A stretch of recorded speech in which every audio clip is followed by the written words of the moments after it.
Hello guys, welcome back to my channel Earth Mom Reactions. मैं हूं ज्योति और welcome है आप सभी का मेरे चैनल में। गाइस, इससे पहले वाली वीडियो मेरी पूरी 22 मिनट्स की थी, लेकिन अपलोडिंग के टाइम मुझे थोड़ा सा इशू होने लगा, जिस वजह से मैंने जो वीडियो है वो 9 मिनट्स में डिवाइड कर दी। तो उसी वीडियो का ये आगे का पार्ट है और ये बहुत इंटरेस्टिंग पार्ट है, क्योंकि वो एक अधूरा वीडियो था जो मैंने इससे पहले पोस्ट किया था। लेकिन सेकेंड पार्ट में आपको बहुत अमेजिंग और दिलचस्प बातें यहाँ पर सुनने को मिलेंगी। ऑफकोर्स माता जी के छोटे सुपुत्र से रिलेटेड, कि किस तरीके से हमेशा रोने वाले बच्चों की वैल्यू ऊपर पहुंच जाती है। जो बच्चे बेचारे बिना रोए अपने इमोशन दिखाते नहीं हैं, उनको देख के ऐसा लगता है कि ये तो माता पिता से प्यार ही नहीं करते। तो एक आई ओपनिंग वीडियो भी होने वाली है। अगर ये लोग सच में इस वीडियो को दिल से देखें, दिमाग से समझने की कोशिश करें, तो समझ में आ जाएगा कि ये लोग गलतियां कहाँ कर रहे हैं, है ना, और क्यों इनके रिश्ते जो है वो ठीक होने का नाम नहीं ले रहे हैं।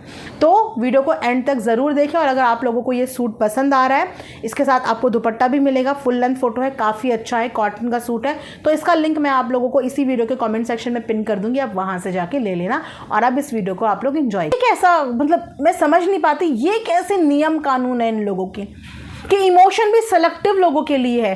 क्योंकि छोटा बच्चा रो नहीं रहा है, वो चीखे मार के दहाड़े मार के रो के नाटक नौटंकियां नहीं कर रहा है, उसकी बीवी आके रो नहीं रही है, तो उसका मतलब वो अपने माता पिता से प्यार नहीं करता। उसने अपने माता पिता से प्यार ना समय समय पे अपना प्रूव किया है, अपने भाई बहन से भी अपना प्यार समय समय पे प्रूव किया है। आज उसका वक्त था कि उसको परिवार के लोग प्यार देते, क्योंकि उसने अपने हिस्से का प्यार अपने परिवार के हर उस सदस्य को तब दिया है जब उन लोगों की ज़िंदगी का सबसे डाउन फेज चल रहा था। अपनी मम्मी अपने पापा के साथ सबसे ज़्यादा वो रहा है, अपनी मम्मी अपने पापा के लिए सबसे ज़्यादा स्टैंड उसने लिया है, अपनी मम्मी अपने पापा के लिए सबसे ज़्यादा वो लड़ा है, अपनी बहन के लिए वो लड़ा है। अपनी बहन के उस टाइम पे वो साथ था जिस टाइम पे इस बहन को भी धुतकार दिया गया था, जिस समय पे इस बहन की आंखों में इतने मोटे मोटे आंसू थे, उस समय पे यही छोटा भाई अपनी बहन के आंसू पोंछ रहा था। तो इस भाई ने अपनी बहन के साथ वाला फ़र्ज़ भी निभाया है, माता पिता के साथ वाला फ़र्ज़ निभाया है। यहाँ तक कि जब इसका भाई ज़िंदगी के ऐसे मुकाम में था, इसके भाई भाभी का रिश्ता जहाँ से उसका लौट आने का कुछ अता पता ही नहीं था, इस भाई ने उस समय पे अपनी ज़िंदगी की सारी खुशियाँ कॉम्प्रोमाइज़ करके अपने भाई का भी साथ दिया है। बेसिकली देखा जाए तो छोटे राजकुमार की आज तक कभी किसी से झगड़े नहीं हुए, लेकिन जिससे उसके भाई के झगड़े, उससे उसने भी झगड़ा मोल ले लिया। जिस क्रिएटर से इसके भाई के झगड़े हुए, उस क्रिएटर के लिए गलत छोटे राजकुमार ने भी बोला। तो उसने कहाँ पे अपने प्यार का प्रूफ नहीं दिया, या कहाँ पे अपना बेटा धर्म नहीं निभाया, भाई धर्म नहीं निभाया, कहाँ पे नहीं निभाया। आज क्योंकि उसको शायद आप सब लोगों के प्यार की ज़रूरत थी, और आज इस वक्त पे आप लोग सब उसके खिलाफ आके खड़े हो गए हो। आज जब वो कुछ किसी के बारे में नहीं बोल रहा है, तो माता जी का हर दूसरा तीसरा वीडियो बेटे से रिलेटेड ही होता है। कभी कमेंट सेक्शन का बहाना लेके, कभी किसी चीज़ का बहाना लेके। हालांकि माता जी यहाँ से दूर एक फ्रेश एयर के लिए गई है कि घर में उनको घुटन हो रही है, लेकिन कंटेंट तो माता जी का चेंज हो ही नहीं रहा है ना। यही सेम कंटेंट माँ जी घर में बैठ के भी बनाती थी, और यही नेगेटिव कंटेंट माता जी घर से दूर जाने के बाद भी बना रही है। जबकि दूर जाने के बाद तो इनके पास इनकी बेटी वहाँ पे है, दामाद वहाँ पे है, नाती भी है, नातिनी भी है, इतना सारा कंटेंट वहाँ पे है। शूट में ये लोग अलग गए हैं, लेकिन उसके बावजूद घर से इतने किलोमीटर दूर रहने के बाद भी इनका कंटेंट घर के ही इर्द गिर्द, बेटे बहू के ही इर्द गिर्द घिरा हुआ है। ऐसे में क्या आप अपने बेटे का प्यार वापस पा लेंगे, जब आपको अच्छे से पता है कि इस समय पे वो भी ज़िद पे अड़ा हुआ है, उसको भी बहुत कुछ चीज़ें हर्ट हुई हैं, शायद उसको भी बहुत सारी एक्सपेक्टेशन थी जो उसकी हर्ट हुई हैं। तो क्या ऐसे ताने मार के, ये सब चीज़ें करके, उसके फंक्शन में इतने ड्रामे करके, क्योंकि ये ड्रामे गाइस अभी स्टॉप नहीं होंगे, ये डे बाय डे बढ़ेंगे, ये डे बाय डे डिस्ट्रैक्शन आएगा, और ये इसीलिए आएगा ताकि जो व्यूज़ उसको आने चाहिए, जो उसके फंक्शन को हाइप मिलनी चाहिए, वो हाइप इधर उधर डाइवर्ट हो जाए और उसके फंक्शन को शायद कोई एंटरटेन ही ना करे। गेस्ट तो उसके फंक्शन में वैसे भी नहीं पहुंच पाएंगे, है ना, क्योंकि उनको साफ तौर पे इनडायरेक्टली वार्निंग मिल चुकी है बाकी जो पब्लिक उसके कुछ वीडियोस देखने जाएगी तो वो वीडियोस तब उसके देखने जाएगी ना जब ये लोग यहाँ से ये ड्रामा बंद नहीं करेंगे। लेकिन ये लोग 6 तारीख तक कॉन्टिन्यूशन में ये ड्रामा करते रहेंगे ताकि पब्लिक का जो ध्यान है वो सिर्फ इनकी तरफ ही रहे और उसका फंक्शन कब आके कब निकल जाए किसी को कानो कान पता भी ना चले। एक तरफ इन लोगों को ये चिंता रहती है कि अपने दम पे कुछ करे, अपने दम पे ये बनाए, अपने दम पे घर बनाए, तो उसके लिए इंसान को पैसा कमाना पड़ता है ना। और पैसा कमाने का इन लोगों के पास एक ही माध्यम है, सोशल मीडिया। तो उसको पैसा कमाने दो, उसको उसका कंटेंट बनाने दो, 4 पैसे वो कमाएगा तो अपने सर पे छत वो भी बना लेगा। और जब अपने सर पे छत बनाएगा तो और कोई नहीं, आप लोग ही प्राउड होगे कि भैया हमारे बेटे आज इस लायक हैं कि हमारे एक बेटे का घर वहाँ है, हमारी बेटी का घर वहाँ है, हमारा यहाँ है, और हमारे छोटे बेटे ने भी बना लिया। लेकिन उसके लिए उसको मौका देंगे या नहीं देंगे? या जब जब उसका मौका आएगा, जब जब उसका कमाने का मौका आएगा, तब तब आके उसकी कमाई पे सब के सब जो है वो कुंडली मार के बैठ जाएंगे। मतलब मुझे समझ में ही नहीं आ रहा, क्या इस तरीके से इनका बेटा इन्हें वापस मिल जाएगा या इस तरीके से ये अपना परिवार जोड़ लेंगे? इस तरीके से तो परिवार कभी नहीं जुड़ पाएगा, कभी भी नहीं, क्योंकि ताली हमेशा दोनों तरफ से बजती हैं। गलतियां कभी एक तरफा नहीं होती हैं, गलतियां हमेशा दोनों तरफ की होती हैं। लेकिन दिक्कत इनकी फैमिली में सिर्फ यही हो रही है कि इन्हें सिर्फ और सिर्फ गलतियां एक तरफा ही दिख रही हैं, जबकि ऐसा नहीं होता। कभी दूसरी तरफ रह के भी सोचो, कभी उसके मन की बात भी सोचो, उसकी बीवी की बात भी सोचो कि वो इतने दिनों से इतनी सारी चीज़ें अपने दिल में दबा के बैठे हुए हैं, अभी तक अपने परिवार के खिलाफ मुंह नहीं खोला है। इतना कुछ सुन लिया, घर की ननद से सुन लिया, घर के जेठ से सुन लिया, सास से सुन लिया, सबसे सुनने के बावजूद घर की छोटी बहू ने अभी तक घर का कहते ना इज्जत रखी हुई है कि अभी तक मुंह नहीं खोला है किसी के खिलाफ। और अब लोग वो खुशी खुशी अपने बच्चे के फंक्शन की तैयारियां कर रहे हैं।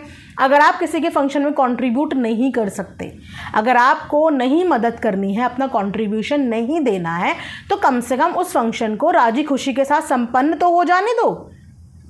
नाम तो आप ही का होगा, नाम तो आप ही का होगा कि फलाना के बेटे ने अपनी बेटी के फंक्शन में इतना ग्रैंड लेवल का फंक्शन किया, आज इनके बच्चे इस लायक हैं। नाम तो आप ही का होगा, लेकिन अगर उसका फंक्शन खराब होगा, उसका फंक्शन बर्बाद होगा, तो भी नाम आप ही का खराब होगा।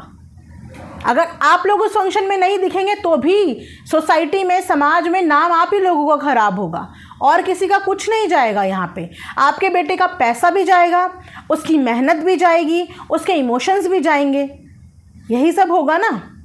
लेकिन मुझे पता नहीं चल रहा है कि इन लोगों को अपना परिवार जोड़ना है या फिर अपना परिवार तोड़ना है, क्योंकि जोड़ने के लिए इंसान कहीं तो शुरुआत करता है, लेकिन कहीं से कोई शुरुआत जुड़ने के लिए दिख ही नहीं रही है।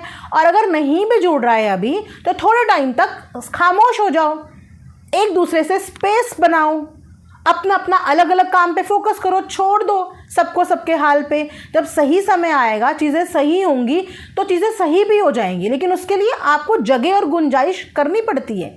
ऐसा नहीं होता कि आप पोक पे पोक करते रहो, टाइटल थंबनेल डायरेक्टली इनडायरेक्टली दे दनादन गालियाँ, इनकी वजह से उन्हें पड़ रही हैं, उनकी वजह से इन्हें पड़ रही हैं, इनके सपोर्टर उनको गालियाँ दे रहे हैं, उनके सपोर्टर इनको गालियाँ दे रहे हैं, अपने कमेंट्स करने वाले को ये नहीं रोक रहे, अपने कमेंट्स करने वाले को वो नहीं रोक रहे।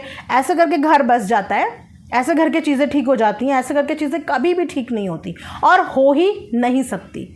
तो इस समय पे इन सब लोगों को ना एक दूसरे से स्पेस लेने की ज़रूरत है कि एक दूसरे के ऊपर ध्यान देना, एक दूसरे के ऊपर डायरेक्टली इनडायरेक्टली बात करना कुछ समय के लिए छोड़ दें।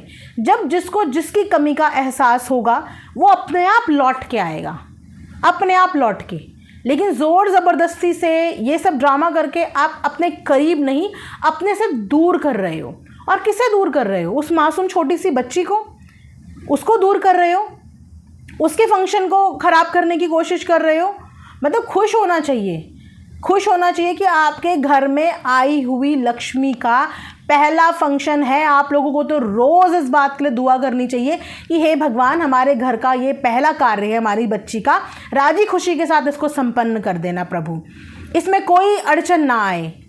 लेकिन यहाँ पे तो भगवान से प्रार्थना तो दूर की बात है, लेकिन खुद ही लगे हुए हैं, जिसे देख के ना बहुत डिस्टर्बिंग ये चीज़ें लग रही है। फैमिली व्लॉग के नाम पे बहुत डिस्टर्बिंग चीज़ें ये लग रही हैं। और यस, ये बात सच है कि दिखावे का बहुत ज़माना है। अगर कोई इंसान दिल से दर्द महसूस कर रहा है, अंदर ही अंदर रो रहा है, तड़प रहा है, उसकी आवाज़ कभी भी आज की डेट में माँ तक पहुँचती ही नहीं है। आज की डेट में उस बच्चे की दर्द, उस बच्चे की आवाज़ माँ तक पहुँचती ही नहीं है जो बच्चा दिल ही दिल में तड़प रहा हो, दिल ही दिल में अपनी माँ के लिए रो रहा हो। लेकिन हाँ, दिखावे का इतना ज़माना है कि अगर आप रो रहे हो, आप हंस रहे हो, आप दिखाओ माँ को, तो तभी माँ को समझ में आता है कि सामने वाला बच्चा मुझसे प्यार करता है। जितना बुरा शायद इस वक्त पे माता जी को लग रहा होगा कि उनका बच्चा उनसे बात नहीं कर रहा, उससे कई ज़्यादा अंदर ही अंदर वो घुट रहा होगा कि वो अपनी माँ से बात नहीं कर रहा है, क्योंकि उसने सबसे ज़्यादा अपनी माँ के साथ टाइम स्पेंड किया है। शायद वो अपनी माँ से बात करे बिना एक सेकंड भी कभी नहीं रहा होगा। उस सबसे ज़्यादा वो तड़प रहा होगा अपनी माँ से बात करने के लिए, क्योंकि माँ के पास तो बाकी के बच्चे भी हैं बात करने के लिए। माँ तो इधर उधर अपना मन बहला लेती है, लेकिन माँ तो उसके पास और नहीं है ना, उसके पास तो एक ही माँ है और अपनी उस माँ से नाराज़ है वो। तो क्या उसका दिल अपनी माँ से बात करने का करता नहीं होगा? 100% करता होगा। चाहे कैसा भी रिश्ता हो, कोई बच्चा अपनी माँ से बात करे बिना रह नहीं पाता है। वो अलग बात है कि वो रो रो के, आंसू बहा बहा के इमोशनल अत्याचार नहीं कर रहा है माता पिता के ऊपर, उनके ऊपर रो रो के दबाव नहीं डाल रहा है, इमोशनली उनको ट्रॉमेटाइज नहीं कर रहा है। सिर्फ इतना सा डिफरेंस है। लेकिन माँ को हर वो तकलीफ़ अपने बच्चे की समझ में आती है, चाहे वो बच्चा अपनी तकलीफ़ दिखाए, चाहे वो बच्चा अपनी तकलीफ़ ना दिखाए, माँ को हर वो तकलीफ़ समझ में आती है। आज माता जी को पड़ोसी वर्ड ऐसा रट गया है कि हर दूसरे तीसरे दिन माता जी वो पड़ोसी शब्द लेके आ जाती है। क्या सौतेला शब्द आपको रटा नहीं था? एक पड़ोसी शब्द और सौतेले शब्द को आपस में एक दूसरे के सामने खड़ा कर दो, कौन सा शब्द ज़्यादा गंदा है? एक माँ जिसने 9 महीने पेट में जन्म दिया, उस माँ को ये बोल देना कि ये तो मेरी सगी माँ ही नहीं है, इसका मतलब कौन सगी माँ है? अगर आप सौतेली हैं तो रियल माँ कौन है? माँ के अस्तित्व को ही ख़त्म कर देना। उस चीज़ का बुरा लगना ज़्यादा ज़रूरी होता या पड़ोसी शब्द से माता जी को बुरा लगा। जबकि छोटे राजकुमार ने बोला भी कि पड़ोसी तो अच्छे होते हैं और पड़ोसी बहुत अच्छे होते हैं। जब हमारे दूर के बेटे, दूर की बेटी नहीं पहुंच पाते ना हमारी दुख तकलीफ़ में, तो हमारे घर के जस्ट पड़ोस में रहने वाले लोग हमारी तकलीफ़ में सबसे पहले पहुंच जाते हैं। दूर वालों को आने में टाइम लगता है, लेकिन अपना पास पड़ोस आके सबसे पहले सुख दुख में खड़ा हो जाता है सामने। तो पड़ोसी शब्द ज़्यादा गंदा था या फिर सौतेली माँ शब्द ज़्यादा गंदा था? लेकिन वो वही बात है ना कि चीज़ों को पकड़ना। तो यहाँ पे माता जी को भी अपने छोटे वाले बेटे से एक्सपेक्टेशंस तो बहुत सारी हैं, क्योंकि शायद वो भी प्यार तो करती हैं, लेकिन इस समय पे उनका भी दिमाग काम नहीं कर रहा है, या पता नहीं क्या चीज़ें उनके ऊपर हावी हुई हैं कि उनको समझ में नहीं आ रहा है कि ये आपका वही बेटा है, वही बेटा है जिसने तब आपको संभाला, जिसने तब आपका पूरा परिवार संभाला, जब आपका परिवार बिखरने की कगार पे था, जब आप लोग रोते थे। अंकल को रोते हुए देखा है हमने। आज जो बहन बड़े भाई की तारीफ़ करते हुए थकती नहीं है, इस बहन को रोते हुए देखा है। और उस समय पे आप लोगों के आंसू पोंछने के लिए आपका यही छोटा बेटा था, और इतना कुछ हो गया, आज भी वो आप लोगों के साथ खड़ा है। आपकी दहलीज पे थूक के गया नहीं। जिस जगह पे जन्म लिया, जिस जगह का अनाज खाया, जिस छत के नीचे पला बड़ा, उस छत पे थूक के नहीं गया, उस दहलीज पे थूक के नहीं गया। आज भी उस दहलीज का इज्जत कर रहा है, और आज भी उस छत की इज्जत कर रहा है, और आज भी उसी छत के नीचे आप लोगों के साथ है। बट आई डोंट नो कि इन लोगों को ये चीज़ें समझ में आएंगी या बाकी सब चीज़ें इन लोगों के ऊपर इतनी ज़्यादा हावी हुई हुई हैं। फिलहाल इस रिएक्शन वीडियो को मैं यहीं पे एंड करती हूँ। मिलेंगे नेक्स्ट वीडियो में। अपना ढेर सारा ख्याल रखिए। Thanks for watching Earth Mom Reactions. Bye bye, take care, love you all.